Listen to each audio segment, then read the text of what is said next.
আসসালামু আলাইকুম ওরহমতুল্লাহি ওবরাকাত। সম্মানিত দিনী ভাই বোনেরা, আজকে আলোচনা করব আল্লাহর রহমত নিয়ে।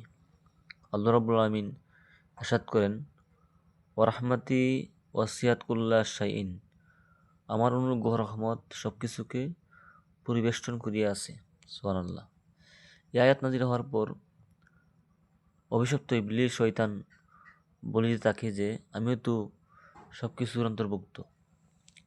শয়তান ভাবতেছে যে আমিও তো আল্লাহর রহমতের মধ্যে আছি,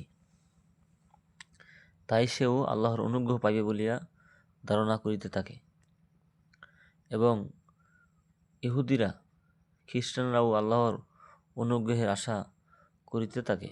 এরপর আল্লাহ রাব্বুল আলামিন ইরশাদ করেন, ফাসাকতুবুহা লিল্লাযিনা ইয়াত্তাকুনা ওয়া ইউতুনাজ যাকাতা ওয়াল্লাযিনা হুম বিআয়াতিনা ইউমিনুন। অর্থ হলো, আমি উল্লেখিত অনুগ্রহ এমন সব লোকের উপর বর্ষিত করিব যাহারা শিরক হইতে বাঁচিয়া থাকে, যাকাত আদায় করে এবং আমার আয়াতসমূহের উপর ঈমান রাখে। সুবহানাল্লাহ। এই আয়াত নাযিল হওয়ার পর শয়তান নিরাশ হয়ে গেল আল্লাহর রহমত থেকে, কারণ সে বুঝলো যে না, আল্লাহর রহমত আমার জন্য না। কিন্তু ইহুদি খ্রিস্টানরা বলিতে লাগিল, আমরা তো শিরক হইতে বাঁচিয়া থাকি এবং যাকাত আদায় করি এবং আল্লাহ পাকের আয়াতের উপর ঈমান রাখি। এরপর আল্লাহ রাব্বুল আলামিন আয়াত নাযিল করলেন, আল্লাযীনা ইয়াত্তাবিউনা রাসূলান নাবিয়াল উম্মি, অর্থাৎ যারা আমার উম্মি রাসূলকে অনুসরণ করে। এই আয়াত নাযিল হওয়ার পর ইহুদি খ্রিস্টানরাও নিরাশ হয়ে গেল। এখন শুধু মুমিন ব্যক্তিগণই ইহার অধিকারী হিসাবে অবশিষ্ট রইল। সুবহানাল্লাহ।